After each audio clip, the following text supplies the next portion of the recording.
Boa tarde, pessoal. Muito bem.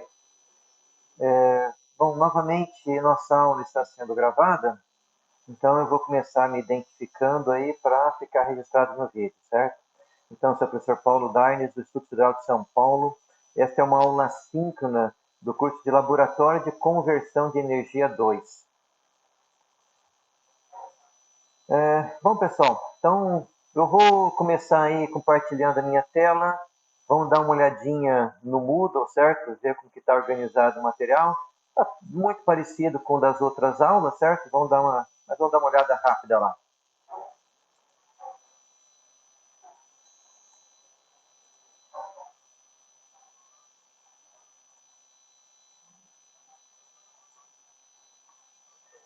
Tudo certo com o compartilhamento? Áudio e vídeo, ok?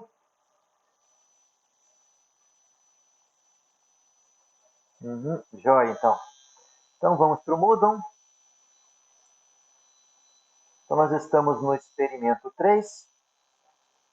Começamos aqui sempre com o link, né, para o acesso da nossa aula, que vocês devem ter utilizado. Então é uma aula síncrona, dia 29 aí do 9, né?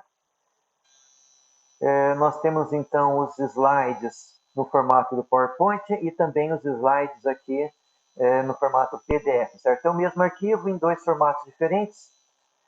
Roteiro que foi feito para a aula presencial, né? E o resultado das medidas para que a gente possa então fazer o nosso relatório. E por último aí, o link aí de envio do relatório, certo?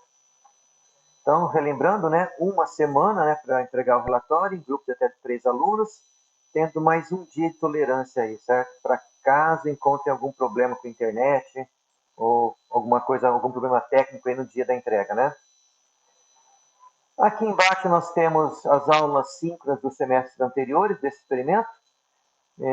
E até amanhã eu devo colocar aqui também o link para quem quiser revisar, né? Para a aula de hoje, porque está sendo gravada, depois eu coloco essa aula aqui também. Então, acho que no Moodle não tem acho que nenhuma questão, né? Mesma organização aí das dois primeiros experimentos. Então, acho que está tranquilo.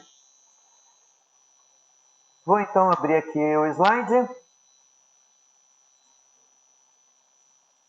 Vou aqui abrir o nosso slide, então.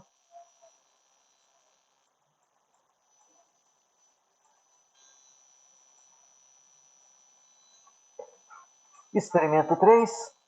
Vamos continuar estudando aí a máquina síncrona. Só que nesse experimento, nós vamos colocar a máquina síncrona, vamos mostrar o funcionamento dela tanto quanto o motor, quanto o gerador, e conectada na rede elétrica. Certo? Então, essa máquina ela vai poder fornecer energia para a rede elétrica ou vai poder absorver energia da rede elétrica. Na aula passada, o experimento que nós demonstramos ali para vocês, que nós fizemos toda a apresentação, mostramos os resultados, é para a máquina funcionando de forma isolada, certo? Desconectada da rede elétrica.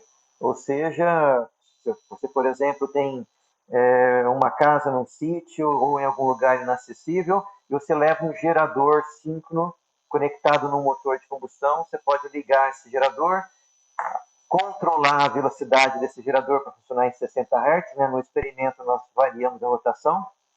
E você pode, então, ter energia nessa área isolada, certo? Mas o nosso sistema de energia, sistema de potência, né?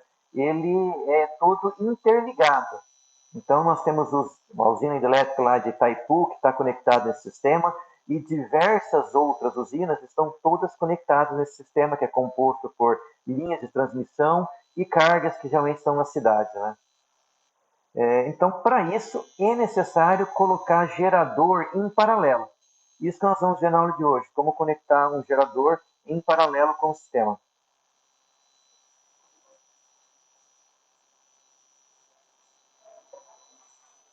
Bom, então, revisando aí, né?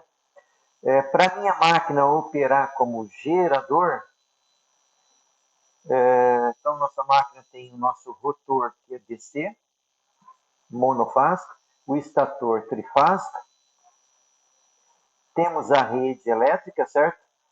No qual nós vamos conectar a nossa máquina. Nós precisamos de uma fonte mecânica externa para fornecer energia para gerar o eixo e fornecer potência para fornecer para a rede elétrica, porque nesse caso aqui a máquina vai operar como gerador.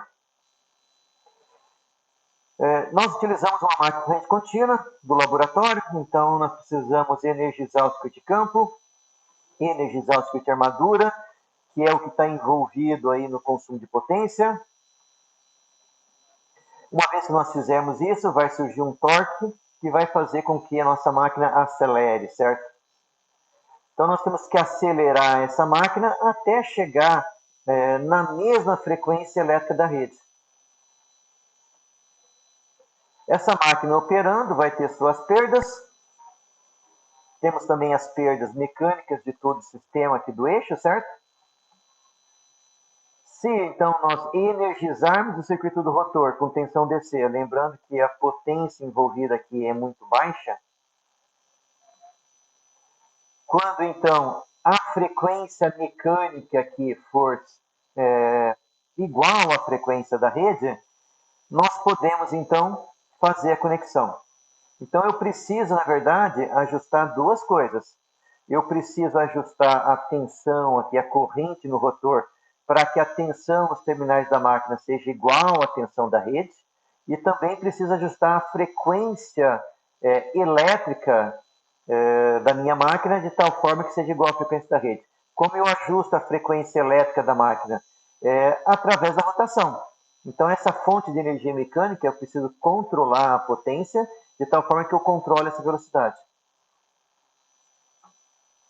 A partir do momento que eu conecto essa máquina na rede elétrica, a própria máquina garante a rotação.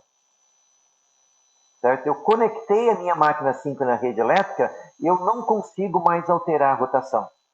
Então, antes de conectar, se eu fornecesse mais potência para essa máquina, eu conseguiria acelerar o eixo para uma rotação acima da frequência da rede. Se eu tentasse frear, eu conseguiria baixar também a frequência para uma frequência abaixo da frequência da rede. A partir do momento que eu conecto essa máquina da rede, eu não consigo mais. Certo? Se eu tentar fornecer mais potência para acelerar a máquina, o que vai acontecer é que eu vou fornecer potência para o eixo, vou ter as perdas elétricas na máquina síncrona, e essa máquina vai fornecer potência elétrica para a rede. E vai surgir um torque da máquina síncrona se opondo ao movimento. Quanto maior for a potência que eu fornecer aqui, maior vai ser esse torque. Então, essa máquina reage de tal forma que ela mantém a velocidade síncrona.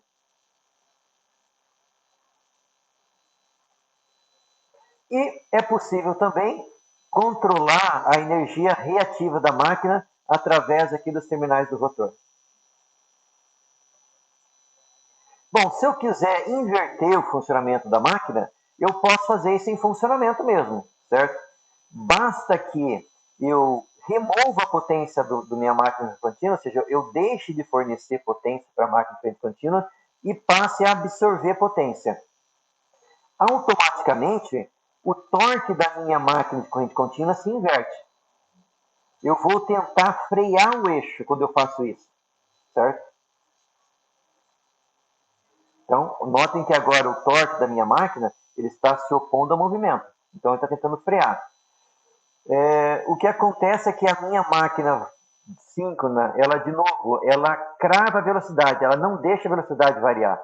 Então, ela vai passar a puxar potência, trabalhar com o motor e fornecer então essa potência para o eixo. Ou seja, o torque da minha máquina síncrona vai se inverter. Certo? E nós podemos fazer essa operação em funcionamento. Basta que eu controle a potência no eixo, certo? Se eu tentar acelerar esse eixo, a minha máquina vai frear e vai trabalhar como gerador. Se eu tentar frear o eixo, ela vai trabalhar com o motor e vai manter a velocidade.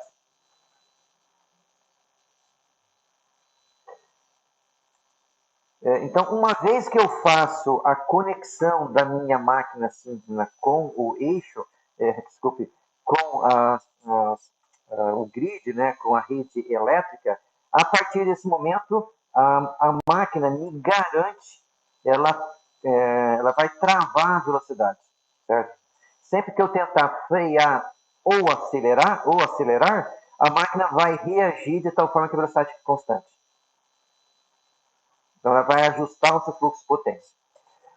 Bom, um dos motivos que essa máquina é mais utilizada como gerador do que como motor é porque não é fácil acelerar essa máquina. Uma vez que ela só funciona na velocidade síncrona, no modo motor, eu praticamente não consigo acelerar essa máquina. Certo? No modo gerador, não é problema, porque quem acelera a máquina é uma fonte mecânica externa, uma turbina, um motor de combustão, no nosso caso do laboratório, um outro motor elétrico, é ele que acelera a máquina. Então, o problema dessa máquina com o motor é a partida. Mas uma vez que ela estiver conectada na rede elétrica e eu quiser fazer ela operar com o motor, não tem problema. Certo? Então, esse é um motivo, que é um dos motivos, na verdade, porque essa máquina é mais utilizada como gerador, certo? Porque utilizar ela como motor é complicado por causa da partida. O segundo motivo que ela é mais utilizada como gerador é porque eu consigo controlar a energia reativa de forma independente. Então, vocês viram ali que o controle da energia ativa, da potência ativa, é feita pelo controle da potência no eixo, certo? Já o controle da potência reativa, nós vamos estudar melhor na próxima aula, certo? Então, esse controle da energia reativa é feito exclusivamente pelo ajuste da corrente do rotor. Então, controle de potência ativa e reativa dessa máquina é totalmente desacoplado. E eu consigo ter um controle total entre essas duas variáveis. Então, esse é um segundo motivo que que essa máquina síncrona é mais utilizada como gerador. Certo? Para nossas usinas, linhas de transmissão, é importante conseguir controlar a potência reativa além da ativa, certo? Perguntas aí, pessoal? Curiosidades?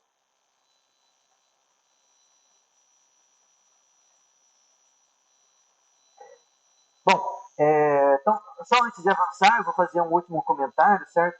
Um outro tipo de máquina síncrona que é muito utilizado, mas como motor, é o motor de ímã permanente, certo? Então, eu tenho máquinas que eu tenho ímãs no rotor ao invés da bobina, então essa máquina é muito utilizada como servomotor. Só que para ela operar, eu preciso de inversor de frequência. Certo? Então, eu preciso de um inversor de frequência para fazer essas máquinas operarem. Em geral, essas máquinas são pequenas, certo? São máquinas ali de alguns quilowatts, certo? O quilo volt ampere, né? Então, não são máquinas muito grandes, né? Um gerador síncrono de uma usina, nós estamos falando aí de megas watts, certo? Então, construir um inversor de frequência para acionar uma máquina desse tamanho não é uma tarefa simples nem barata, certo? Então, por isso que essas máquinas funcionam mais como gerador. São máquinas muito, mas muito grandes. Você imagina que um gerador de uma Itaipu, por exemplo, tem, se não me engano, em torno de 700 mega VA, né? Dessa faixa aí. Isso é do tamanho de uma sala, né? Tanto a turbina quanto o rotor devem ter lá, sei lá, eu não sei o valor exato, mas na faixa de uns 10 metros de diâmetro, né? São máquinas muito, mas muito grandes, né? E Itaipu tem 20 dessas, né? Então, fazer uma máquina dessa operar como um motor, fazer a partida dela, seria muito complicado. Por isso, essas máquinas são feitas para operar como gerador e conectadas diretamente na rede elétrica, certo? Sem fazer um processamento ali. Tranquilo, pessoal? Comentários aí para a nossa aula. Então, se ninguém tiver nenhuma curiosidade aí, nós vamos avançando. Vamos continuando então. relembrando novamente, né, a questão aí do balanço, né, ou do fluxo de potência, né, máquina operando como motor, nós precisamos fornecer energia elétrica para a máquina, vamos ter as perdas elétricas, as perdas mecânicas, e o que sobrar vai estar disponível em potência mecânica. Então, essa potência elétrica na entrada tem que ser igual à soma das perdas mais o que sobra aqui para a energia mecânica, para o eixo, né? Se eu faço a máquina operar como gerador, o sentido é o inverso. Eu forneço energia mecânica, continuo tendo as perdas mecânicas, as perdas elétricas, e o que sobra então é disponível em potência elétrica. Logo, a soma dessas três potências que estão saindo tem que ser igual à potência mecânica fornecida pelo eixo. Esses dois fluxos de potência para a máquina operando como motor ou para gerador, apesar de eu estar apresentando para a máquina síncrona, ele vale para qualquer máquina elétrica. Toda máquina elétrica é um dispositivo reversível. Por isso eu prefiro chamar de máquina elétrica, certo? Que pode operar como motor ou como gerador. Como eu já comentei em algumas aulas, né, algumas máquinas são mais utilizadas como motor. Por exemplo, motor de indução. Ela é mais utilizada como motor. Mas nós vamos ver que o motor de indução ou máquina de indução também pode operar como gerador.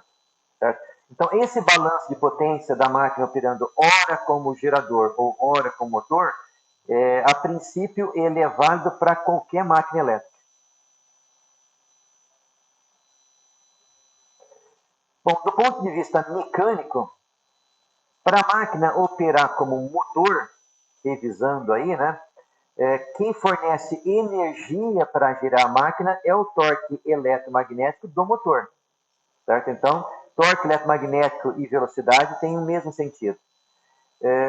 A máquina operando como motor, ela opera como motor para eu fornecer torque para alguma carga. E essa carga vai ser sempre, ela vai sempre se opor ao movimento. Por exemplo, se eu tenho um elevador e eu tento então fazer com que o elevador saia de um andar e suba, né? O peso do elevador vai se opor ao movimento, certo? Ele vai ser um torque no eixo dessa máquina que se opõe ao movimento. Já, então, a minha equação mecânica, né, coeficiente de inércia vezes a aceleração angular, né, derivada da velocidade, tem que ser igual ao somatório dos torques da máquina. Já para minha máquina operando como gerador, quem vai fornecer energia para gerar o eixo vai ser sempre uma fonte mecânica externa. Quando a minha máquina fornecer potência para a rede elétrica, ela vai tentar frear o eixo nesse processo. Então, se eu olhar a minha equação mecânica agora, coeficiente de inércia vezes aceleração angular, quem entra com sinal positivo é o torque mecânico externo, que vai ter o mesmo sentido da velocidade. E o torque eletromagnético da máquina vai se opor ao movimento, por isso o sinal negativo.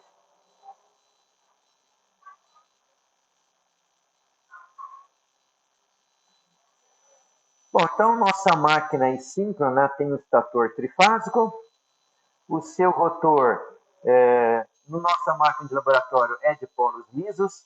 Na verdade, ele é um rotor trifásico, que nós emulamos um rotor monofásico.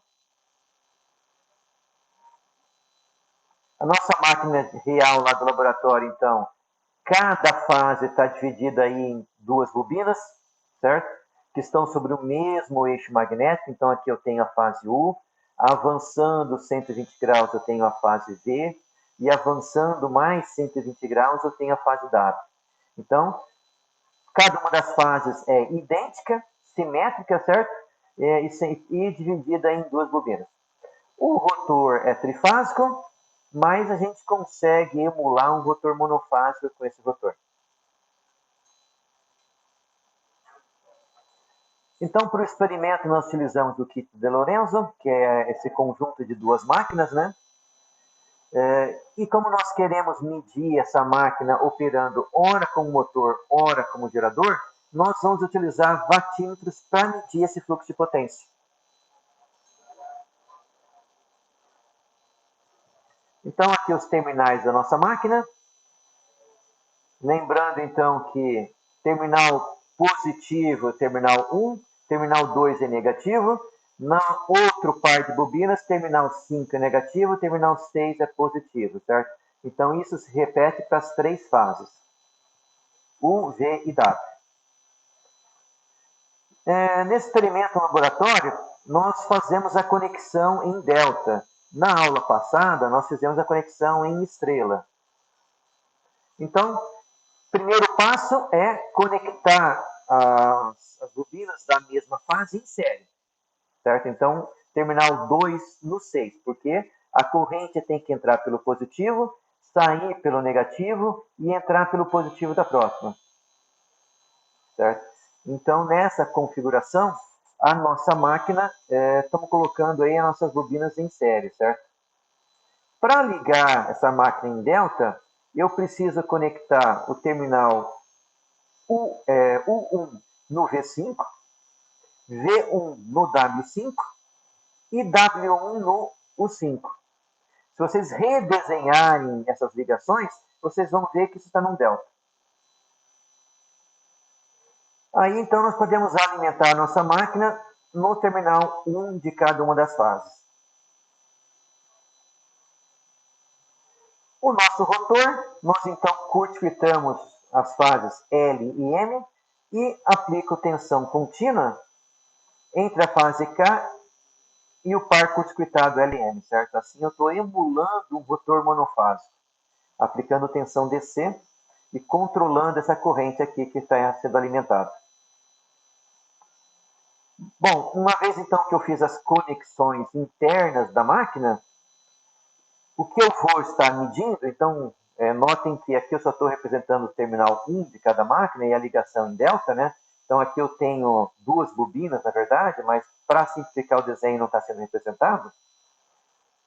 Então nós vamos alimentar essa máquina na rede, só que nós vamos medir corrente de fase, tensão de linha, e vamos utilizar um método chamado método dos 2 watímetros para medir a potência que é entregue, absorvida ou é entregue para a rede, certo?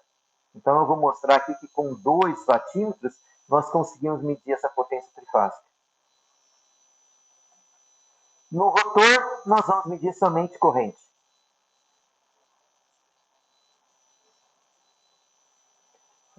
Então, para eu calcular a potência total, eu utilizo a fórmula de raiz de 3 vezes tensão de linha vezes corrente de fase, certo? Se eu estivesse medindo corrente, tensão de fase, que não é possível medir na ligação delta, né? Eu teria que multiplicar por 3. Como eu estou medindo tensão de linha, eu multiplico por raiz de 3 para ter a potência total. Bom, a potência ativa, P, vai ser igual à soma das potências lidas nos 2 watímetros. Para eu calcular a potência reativa, basta eu levar a potência total ao quadrado, subtrair da potência ativa ao quadrado, extraio a raiz quadrada, eu tenho a potência reativa.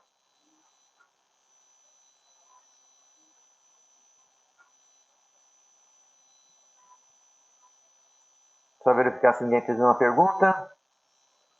Tranquilo, pessoal? Nenhuma pergunta?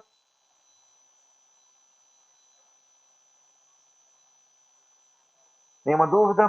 Podemos seguir em frente?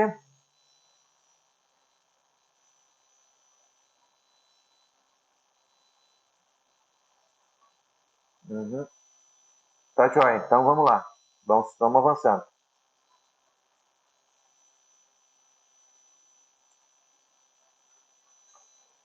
Bom, aqui nós estamos, como no laboratório nós utilizamos a máquina de corrente contínua para estar acelerando o eixo, certo? Então aqui nós também temos a ligação dessa máquina de corrente contínua, que foi objeto de estudo do semestre passado. Então aqui essa máquina está com a excitação em paralela, né? Então aqui eu tenho o circuito de armadura com um rheostato em série, uma fonte de tensão, que alimenta a armadura e também alimenta aqui o circuito de campo.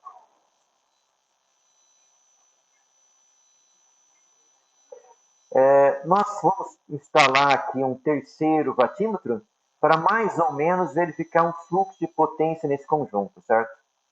Mostrar que essa potência que vai sair pelo terminal da nossa máquina síncrona, ela está entrando pelo terminal da máquina de corrente contínua.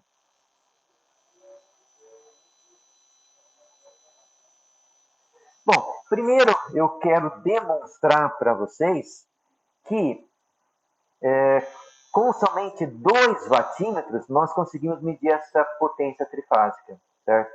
Então, a potência num circuito trifásico é igual tensão da fase A vezes a corrente da fase A, mais tensão da fase B vezes a sua corrente, mais tensão da fase C vezes a corrente na fase C. Certo?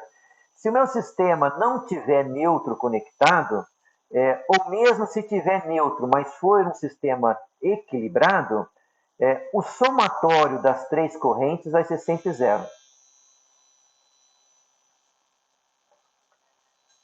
Bom, o nosso vatímetro, a nossa ligação com 2 vatímetros, ele está lendo tensão VAB vezes a corrente A, mais a tensão VCB vezes a corrente C. Notem que a fase onde eu não estou medindo corrente, ela serve de referência para os 2 vatímetros.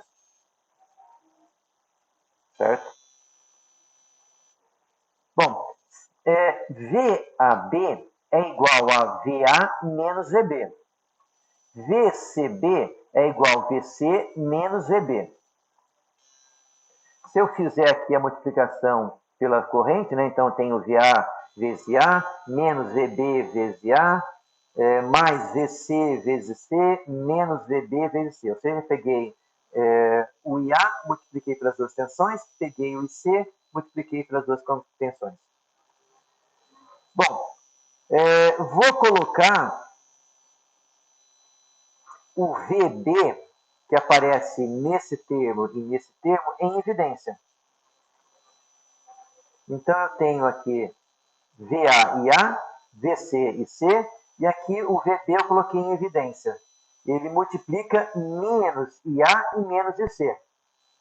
Mas notem que menos IA menos IC é o próprio IB. Então, essa potência medida pelo método dos 2 vatímetros, ela é igual à potência medida se eu utilizasse 3 vatímetros medindo a potência em cada uma das fases. Certo? Provo matematicamente que o resultado é o mesmo.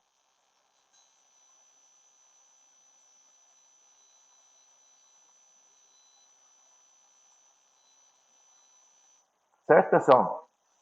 Então, a primeira coisa que eu queria demonstrar para vocês é que é possível, somente com 2 vatímetros, medir uma potência trifásica. Por que fazer isso? Porque é mais barato, né? Eu não preciso, se eu consigo medir somente com 2 vatímetros, para que eu vou comprar 3? Né? Então, essa aqui é o grande argumento aí para estar usando esse método dos 3 vatímetros. O outro é que na ligação delta, você não consegue medir tensão de fase. Então, não dá para usar 3 vatímetros numa ligação delta, certo?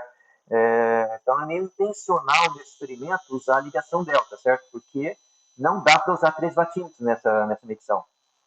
Porque eu não consigo, na ligação delta, medir tensão de fase, só de linha. Certo, pessoal? Uhum. O único, não é bem um problema, mas é uma característica do processo, é que a potência que eu vou medir em cada um dos vatímetros, ela vai ser diferente. Isso às vezes confunde os alunos no laboratório, porque eles começam a medir a potência e ver potências diferentes em cada um dos vatímetros, e me pergunta sempre se não tem algum problema. O sistema, ele é um sistema trifásico equilibrado. Quando a gente usa esse método dos 2 vatímetros, nós estamos fazendo a ligação como se o sistema fosse um sistema bifásico desequilibrado.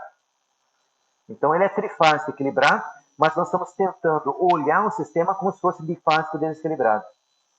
Por isso que nós vamos ver que, dependendo da condição do teste, nós vamos medir potências ativas diferentes entre os dois vatímetros. Inclusive, pode ser negativa em um e positiva no outro. Certo? O resultado é sempre a soma dos dois vatímetros, certo? Então, se eu tenho um vatímetro medindo positivo e outro negativo, eu vou pegar um menos o outro, certo? Eu vou obedecer, fazer nessa soma, eu vou sempre obedecer os sinais. Bom, então vou voltar ali para os slides para tentar explicar por que, os dois vatímetros podem ler potências ativas diferentes. Vai depender do fator de potência ali, certo? Na verdade, da energia reativa. Então, vou voltar aqui para os slides. Vou pegar uma primeira situação hipotética, certo? Então, notem que aqui eu tenho tensão, corrente, de fase, né, para as três fases. Notem que como a tensão e corrente de cada fase estão em fase, significa que essa máquina não está fornecendo energia reativa, certo? Está fornecendo somente potência ativa. Só que a minha ligação com dois vatímetros, eu vou medir, na verdade, o VAB. Então, VAB é esse menos esse, então é o vetor que está aqui. Vou deslocar esse vetor para o centro. O mesmo para o VCB. No vatímetro que mede o VAB, está entrando o IA. No vatímetro que mede o VCB, está entrando o IC. Então, notem que se eu pegar nessa configuração a projeção da corrente sobre a tensão, eu vou ter a energia ativa ou potência ativa que cada um dos vatímetros está medindo. Nesse caso em particular, vai dar um valor igual. Só que notem algo que a princípio parece estranho, certo? Para a fase VAB, a corrente A está atrasada. Já para a fase VCB, a corrente C está adiantada. De tal forma que aqui eu vou ter uma energia reativa positiva e aqui eu vou ter uma energia reativa negativa. A soma das energias reativas vai dar zero. Nessa situação, certo? Então, no método dos dois vatímetros, se eu estivesse medindo energia reativa, a soma das duas também vai dar energia reativa total. Bom, vamos para uma outra situação onde a corrente está atrasado 30 graus, mais ou menos 30 graus, certo? Então, aqui de novo eu tenho a corrente IA atrasado 30 graus da sua tensão, o mesmo para o IB e o mesmo para o IC, ou seja, um sistema trifásico equilibrado. Bom, novamente, eu vou pegar aqui o VAB, o VCB, que é as tensões que estão sendo lidas no vatímetro. No vatímetro que está lendo VAB, eu estou lendo também a corrente A. No vatímetro do VCB, eu estou lendo a corrente C. Então, note que nessa configuração, quando eu fizer a projeção aqui do IA sobre VAB, vai dar uma potência ativa menor do que na fase VCB. Então, nesse vatímetro, eu vou ler uma potência ativa menor. Certo? Apesar do sistema ser trifásico equilibrado, o sistema bifásico que eu estou, digamos assim, emulando, né, ou tentando enxergar o sistema como sendo um sistema bifásico, ele é desequilibrado. Então, notem que nessa fase, como a corrente está em fase de tensão, eu só tenho energia ativa. Já nessa fase, como a corrente está atrasada, eu também tenho energia reativa. Então, tenho uma energia ativa, que é menor do que no vatímetro 2, mas ela também mede uma energia reativa nesse caso, e nesse aqui é zero. Certo? Então, notem então que essas potências, apesar do trifásico ser equilibrado, esse bifásico equivalente é desequilibrado. Uma última situação, certo? Então, eu aumentei o atraso da corrente A de tal forma que ele seja 60 graus. Vamos ver de novo como é que o meu vatímetro vai enxergar essas correntes, essas potências. Então, vou pegar de novo o VAB e o VCB. Então, notem que essa corrente IA está em quadratura com o VAB, ou seja, esse vatímetro vai medir uma tensão, uma potência ativa zero, porque não tem projeção nenhuma da corrente sobre a tensão. Ou seja, aqui só está sendo consumida, esse vatímetro só mediria energia reativa. Já o VCB tem uma potência ativa positiva e também uma certa energia reativa, certo? Então, o intuito desses slides foi explicar o porquê que nós vamos medir potências diferentes entre os dois vatímetros que estão conectados no nosso gerador, certo? Dependendo da condição de funcionamento, essas potências vão variar, certo? Então, para vocês não se surpreenderem com o resultado. Tranquilo, pessoal?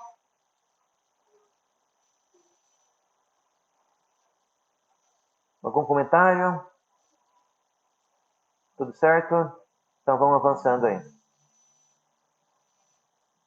Deixa eu ver se tem um. Sim. Sempre que a corrente não estiver em fase com a tensão, significa que eu tenho uma energia reativa. Como que eu faço para diferenciar, para fazer esses cálculos, certo?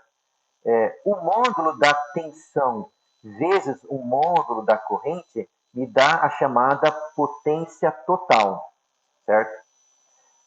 A projeção da corrente sobre a tensão, então se eu pegar cosseno do ângulo entre tensão e corrente vezes o módulo da tensão vezes o módulo da corrente, isso me dá a energia reativa. Perdão, a energia ativa.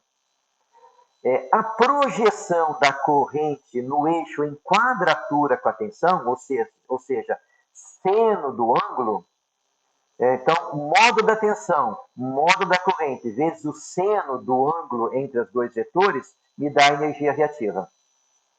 Como essas energias formam um triângulo retângulo, a soma dos quadrados da potência ativa com a potência reativa tem que ser igual ao quadrado da potência total. Certo? Por isso que a gente também consegue calcular essa energia reativa tendo a potência total e tendo a potência ativa, certo? Porque essas potências formam um triângulo retângulo. Está respondido, Roberto? Joia. Mas isso é um assunto para circuitos elétricos, certo? Esse tópico vocês deviam estar vendo em circuitos trifásicos, aí que vocês devem ter uma cadeira, certo? Não sei se a cadeira foi no quinto semestre ou se está sendo em paralelo aí no sexto semestre, certo? Mas é claro que me perguntando eu sempre explico, certo? Mas não é o nosso objetivo principal, né? Bom, beleza, pessoal? Vamos continuando então. Bom, aqui nós temos a curva de torque da nossa máquina síncrona. Então, notem que a curva de torque da máquina síncrona é uma reta, curva de torque em função da velocidade, né? Ela é uma reta sobre a velocidade síncrona. Ou seja, essa máquina ela só opera na velocidade síncrona. Toda vez que você tentar acelerar ou frear, ela vai reagir aplicando um torque inverso, tentando manter a velocidade constante. É claro que toda máquina tem seus limites, certo? Então, se eu ultrapassar esses limites máximo e mínimo, a máquina vai ser em sincronismo. Uma vez que a máquina sair de sincronismo para mais ou para menos, o torque da máquina, o torque médio da máquina cai para zero, certo? Quando isso acontece, nós dizemos que a máquina perdeu o sincronismo. Apesar do torque médio ir para zero, a máquina vai operar com um torque pulsante, certo? A média do torque vai ser nulo, mas nós vamos ter um torque pulsante que vai fazer a máquina vibrar e fazer bastante barulho, certo? Então, se isso acontece com uma máquina muito grande, como um gerador de uma usina hidrelétrica, isso pode causar problemas muito sérios para o rolamento, certo? Porque essa pulsação, vibração, pode danificar o mancal da máquina. Se isso acontecer, algum sistema de proteção tem que atuar para desligar a máquina, certo? Então, máquina operando aí, máquina síncrona, uma vez que ela estiver operando, certo? Ela vai ter então essa curva de torque que me garante que a máquina não saia de sincronismo, enquanto eu não ultrapassar seu limite máximo em mínimo, certo? Torque positivo, a máquina operando como motor, torque negativo, a máquina operando como gerador.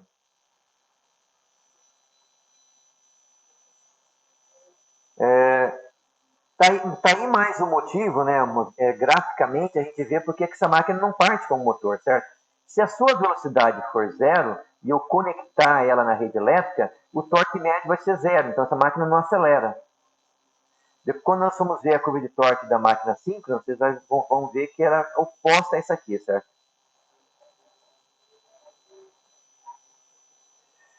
Bom, no nosso experimento do laboratório, nós precisamos então ligar a máquina AC como no primeiro momento como motor de indução para verificar um sentido de rotação da máquina, certo? Porque tanto o sentido dessa máquina quanto da máquina de corrente contínua, elas têm que estar girando para o mesmo lado. Aproveito essa configuração para ter certeza que eu fiz a ligação certa dos watímetros, certo? Porque quando a máquina parte como motor, os watímetros têm sempre que medir potência positiva. Bom, então, uma vez que eu garanti que a ligação dos watímetros está correta, garanti que o sentido de rotação das duas máquinas também está correto, então eu desmonto o rotor e aí sim energizo o rotor como uma máquina síncrona. Eu faço a partida com a máquina de corrente contínua, primeiro para verificar o seu sentido de rotação, certo? E também a polaridade do seu watímetro. Uma vez que eu faço isso, eu posso então pôr as duas máquinas para girar no mesmo sentido. Bom, nós precisamos então ajustar a máquina de corrente contínua para a rotação de 3.600 RPM, que é a velocidade síncrona da minha máquina síncrona, certo? 60 Hz. 3.600 RPM corresponde a 60 Hz. Bom, enquanto eu não conecto a máquina síncrona na rede elétrica, a minha máquina de corrente contínua consegue acelerar e baixar a rotação. Então a gente faz um teste no laboratório para ver se a gente consegue chegar em 3.900 RPM e também se a gente consegue baixar para rotações abaixo de 3.600, certo? Bom, uma vez que eu ajustei a velocidade e sei que eu consigo variar a rotação, se eu quisesse, então eu posso agora, primeiro passo antes de conectar a minha máquina na rede elétrica, como a tensão dessas máquinas são 42 volts, eu preciso, através da corrente do rotor, ajustar a tensão terminal da máquina também em 42 volts. Então eu vou ter a minha máquina com 42 volts e o meu grid também com 42 volts. Feito isso, uma vez que eu ajustei o nível de tensão e o nível de frequência, eu posso então conectar minha máquina de corrente contínua na rede. Como essa é uma máquina pequena, eu não me preocupei ainda com a fase, certo? Eu vou explicar isso para vocês na próxima aula, porque o experimento é demonstrado numa máquina de maior porte. Então, mas aqui eu ajusto frequência, ajusto tensão, então nesse momento eu posso conectar a máquina na rede elétrica. Bom, agora que eu conectei a minha máquina na rede elétrica, se eu tentar acelerar a máquina, se eu tentar, por exemplo, frear a máquina, eu posso fazer isso, então, aumentando o rheostato. Se eu fizer isso, eu vou tentar frear, mas eu não consigo frear a máquina. O que vai acontecer é que a minha máquina vai operar como motor. Se eu tentar diminuir o rheostato para acelerar a máquina, a minha máquina vai funcionar como gerador, certo? Então, a partir do momento que a máquina está conectada na rede elétrica, o meu motor de corrente contínua não consegue mais acelerar ou frear. Toda vez que eu tentar acelerar, a minha máquina de corrente contínua vai tentar frear. E como que ela faz isso? Operando como gerador. Se eu tentar acelerar, na verdade, é o inverso, né? Se eu tentar frear, a minha máquina de corrente contínua vai manter a velocidade funcionando como motor. Se eu tentar acelerar, aí sim, a minha máquina de corrente contínua vai tender a frear o eixo para manter a velocidade constante. Para frear, ela precisa operar como gerador. Bom, em todos esses casos, nós vamos fazer essa potência variar e nós vamos medir a potência nos 3 watímetros, tensão e corrente do estator da máquina CA. Com isso, nós podemos, então, depois calcular a potência total, a potência ativa e a reativa. Então, informação aí importante, né? Quando a minha máquina síncrona está desligada, não está conectada na rede elétrica, a minha máquina de corrente contínua ela é capaz de variar a rotação, certo? Então eu consigo acelerar ou consigo frear, certo? Uma vez que a minha máquina é conectada, a minha máquina síncrona é conectada, eu não consigo mais variar a rotação. O que eu consigo é mexer no fluxo de potência. Porque a minha máquina síncrona, vocês lembrem que o torque dela é uma reta, né, sobre a velocidade síncrona. Ela sempre vai cravar a velocidade se eu não ultrapassar os seus limites. Então, enquanto a máquina não está conectada, a máquina de corrente contínua consegue variar a velocidade. Após a conexão com a rede, eu não consigo mais variar a velocidade. Eu vou variar o fluxo de potência.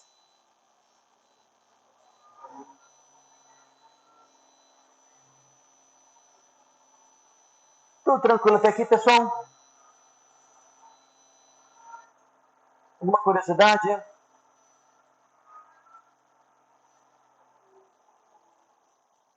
Não? Então, vamos dar uma olhadinha no roteiro, que ele foi feito para aula presencial. Ele tem basicamente as mesmas informações que estão no slide, certo? Mas vamos dar uma olhadinha. Depois nós vamos olhar nos resultados das medidas.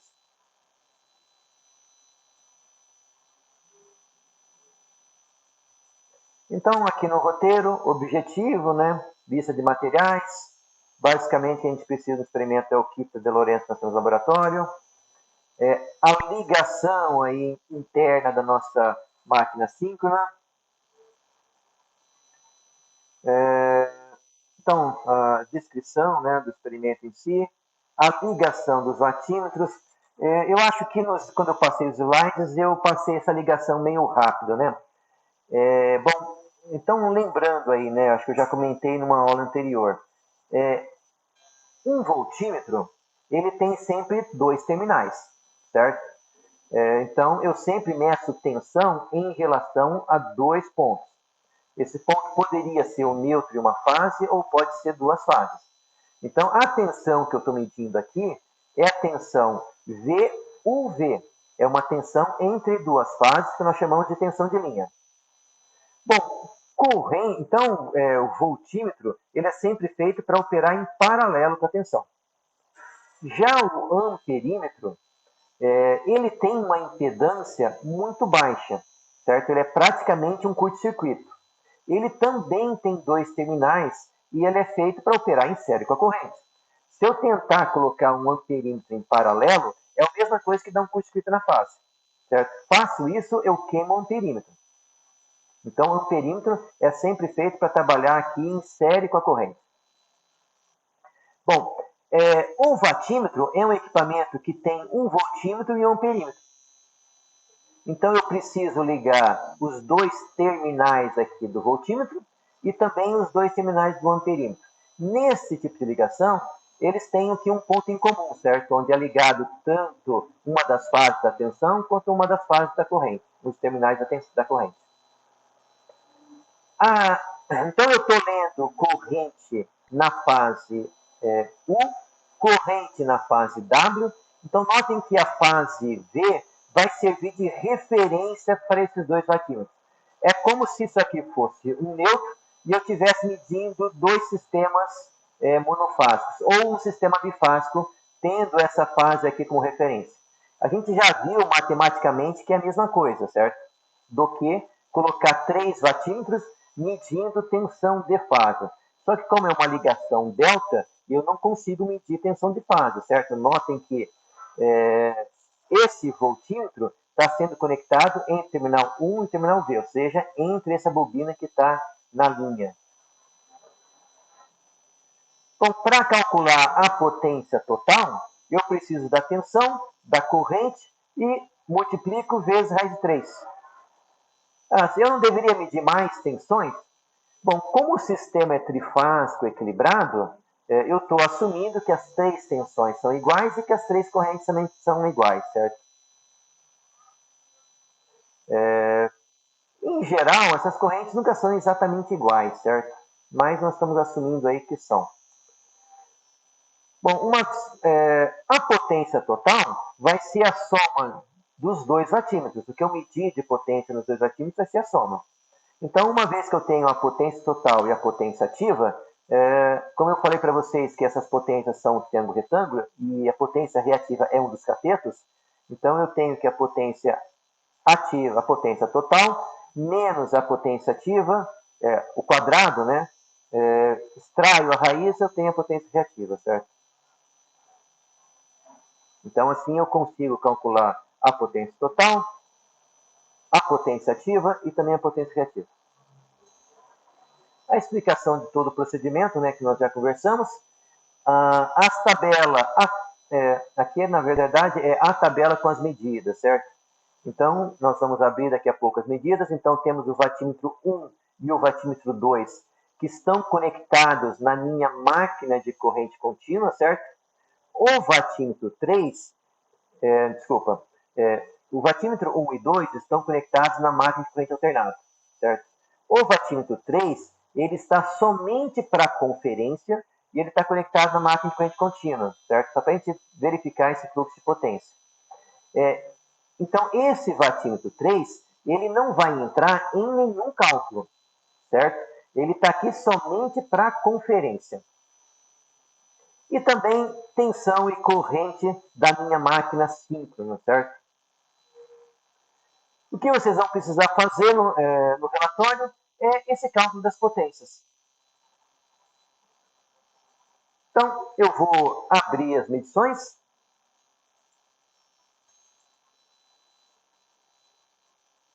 Então, aqui nós temos o resultado das medidas, certo? Nós começamos com a máquina de corrente contínua desligada. Primeiro ela foi ligada, certo? Chegamos até na rotação síncrona. Aí, depois que a máquina está operando, sincronizada, a gente desliga essa máquina de corrente contínua aqui, certo? E começamos, então, com 0 de potência nessa máquina. Bom, se a minha máquina de corrente contínua está com 0 de potência, significa que quem está fornecendo potência para o eixo é a máquina síncrona. Então, aqui eu estou medindo 60 watts no vatímetro, 20 watts no segundo, ou seja, a potência ativa total é a soma desses 2 vatímetros. Então, nós temos 80 aqui watts de potência ativa. Bom, para calcular a potência reativa, eu preciso pegar a tensão vezes a corrente vezes raiz de 3. Então, eu vou ter aqui, então a potência total. Elevo a potência total ao quadrado, elevo a soma da potência ativa ao quadrado, subtraio, extraio a raiz, eu vou ter a potência reativa. Bom, o que nós estamos fazendo no experimento? Todo esse conjunto no nosso laboratório, ele tem um atrito muito elevado, porque tem várias escovas, certo? A minha máquina de corrente alternada tem escovas, a máquina de corrente contínua tem escovas, então todo esse conjunto tem um atrito bem elevado, certo? Então, nessa situação aqui, a minha máquina de corrente alternada estava operando como motor. Eu comecei a fornecer potência para a minha máquina de corrente contínua também. Então, comecei a fornecer 30 watts aqui. Notem que a potência do meu motor síncrono caiu. Caiu 10 watts. Eu aumentei 30 watts aqui e caiu 10 aqui. Por que não caiu 30, né? por questões de diferença nas perdas elétricas, certo? Esses 30 que aumentaram aqui, boa parte deles foi para suprir perdas elétricas dessa máquina. É por isso que esse balanço não fecha, certo? Mas eu fui aumentando a potência fornecida pela minha máquina de corrente contínua, a potência da minha máquina síncrona foi sempre caindo. Até que nós chegamos nesse ponto aqui. Quando eu forneci 110 watts para a minha máquina de corrente contínua, a soma dos 2 watímetros dá zero. Significa que aqui a minha máquina não está operando nem com o motor, nem com o gerador. Por que a corrente não zerou, certo? Porque essa máquina está fornecendo energia reativa. Nós não fizemos aqui um controle de energia reativa, certo? Foi o que deu durante o teste. Bom, quando eu continuei a aumentar a potência da minha máquina de corrente contínua, a potência da minha máquina de corrente alternada, do gerador síncrono, inverteu. Ela passou a ficar negativa. Então, notem que 0 mais menos 25 está menos 25. Ou seja, a partir desse ponto, a minha máquina passou a operar como gerador.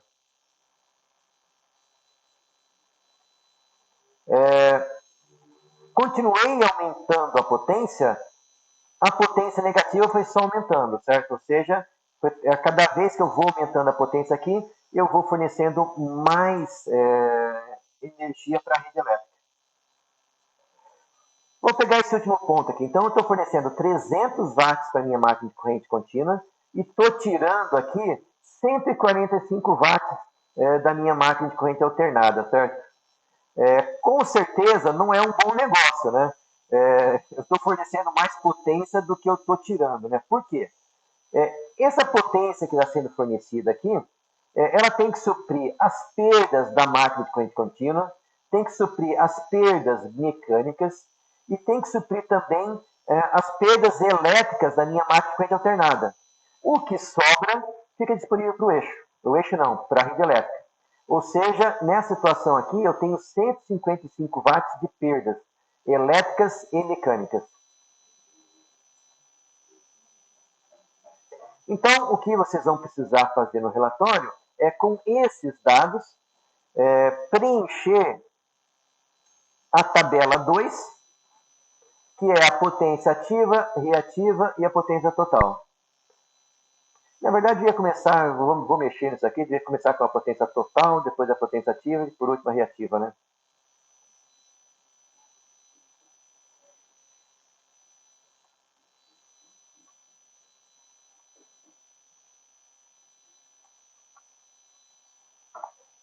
Tranquilo, pessoal? Alguma curiosidade, dúvidas?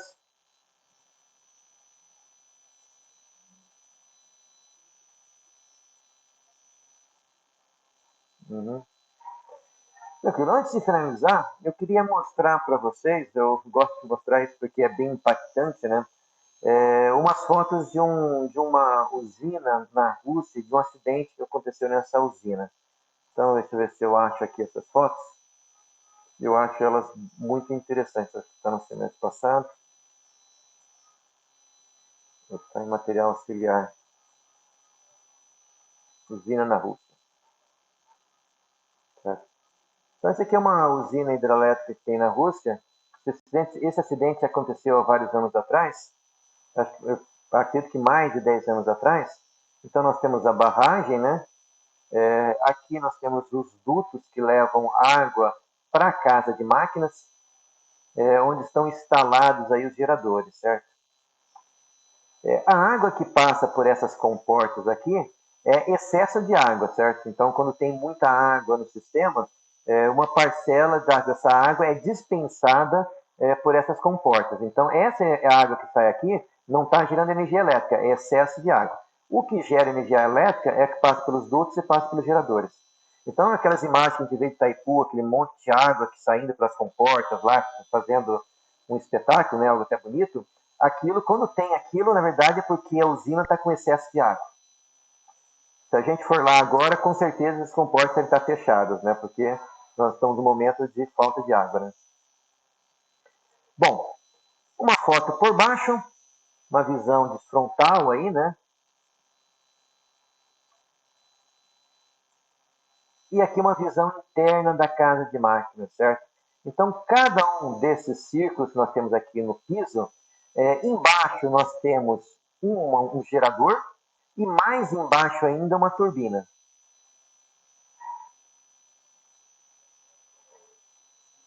E aqui o que aconteceu com a usina. A gente tem pouca informação do que realmente aconteceu lá, certo? Mas a causa mais provável é que alguma coisa ou um tronco, algum objeto entrou na turbina, certo? Gerou uma vibração muito forte no mancal. Isso deve ter danificado o mancal. A água subiu para o gerador, subiu para a casa de máquinas e destruiu tudo. As outras turbinas foram sendo destruídas em cascata.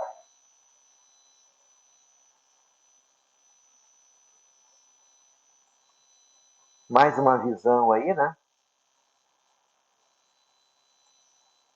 E aqui, né, sempre para provar que foi na Rússia, né, vocês podem ver o Putin aqui, né? Uma vez eu vi uma fake news dizendo que isso aí tinha sido na Venezuela, numa época que a Venezuela estava com apagão, né? Mas foi fake news. A foto disso aqui é na Rússia. Então, aqui nós conseguimos ver, por exemplo, o rotor do gerador.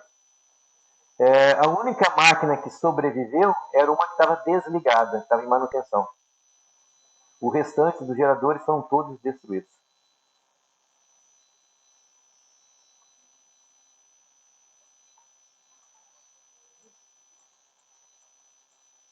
Aqui vocês podem ver que a usina estava intacta, né?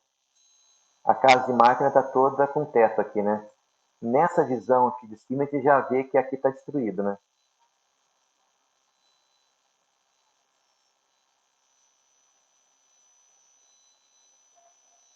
Mas uma curiosidade que eu gosto de mostrar, porque eu sei que é bem impactante nessas imagens, né?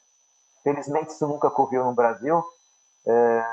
As análises que eu procurei encontrar na internet na época para saber um pouquinho mais, sempre diziam, ó, nós não temos informação porque a Rússia é fechada, certo?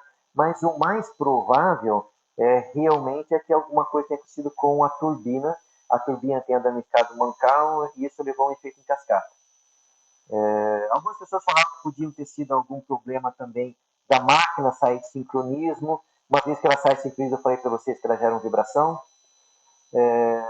Uma vez eu conversei com, não sei se vocês não devem ter presenciado isso, né, mas lá para o ano 2000, 2001, nós tivemos um apagão no Brasil, né? Teve um problema que aconteceu no sistema elétrico, porque faltou, o consumo foi muito grande, a usina de Itaipu, ela parou de operar. Eu tinha um colega que estava em Itaipu nesse dia, ele falou que parecia que estava acontecendo um terremoto na usina. Quando a usina forneceu muito mais potência do que ela podia e os geradores começaram a sair do sincronismo, e quando isso ocorre, vai acontecendo em cascata, porque quando um gerador sai de sincronismo, sobrecarrega os outros, que já estão sobrecarregados. Então, os geradores começaram a sair de sincronismo. Segundo esse meu colega, parecia que era um terremoto. Tanta forte foi a vibração. Mas o sistema desligou, protegeu, todo mundo ficou sem energia por bastante tempo e nada foi destruído, né? Então eu acredito mais na explicação das turbinas, de uma falha catastrófica nas turbinas. Certo, pessoal? Isso aí é somente informação e mais curiosidades, né? Então, se vocês não tiverem nenhuma pergunta, nenhuma questão, dou mais uma oportunidade para alguém escrever alguma coisa.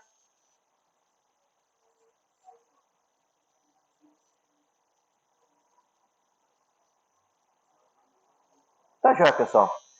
Então, nós estamos aí encerrando a nossa aula, certo? Vocês têm, então, o relatório para fazer, que basicamente é calcular as potências, né? Frisar bastante, certo? O vatímetro 3, que está na máquina de corrente contínua, é só para a gente verificar o fluxo de potência, certo? Ele não vai entrar em nenhum cálculo. A potência ativa total é a soma do vatímetro 1 com o vatímetro 2 que está na máquina de corrente alternada. Tá joia? Só tome cuidado com isso aí. Às vezes os alunos se confundem com o vatímetro 3. Joia, pessoal? Obrigado aí pela presença. Nós voltamos a conversar então semana que vem.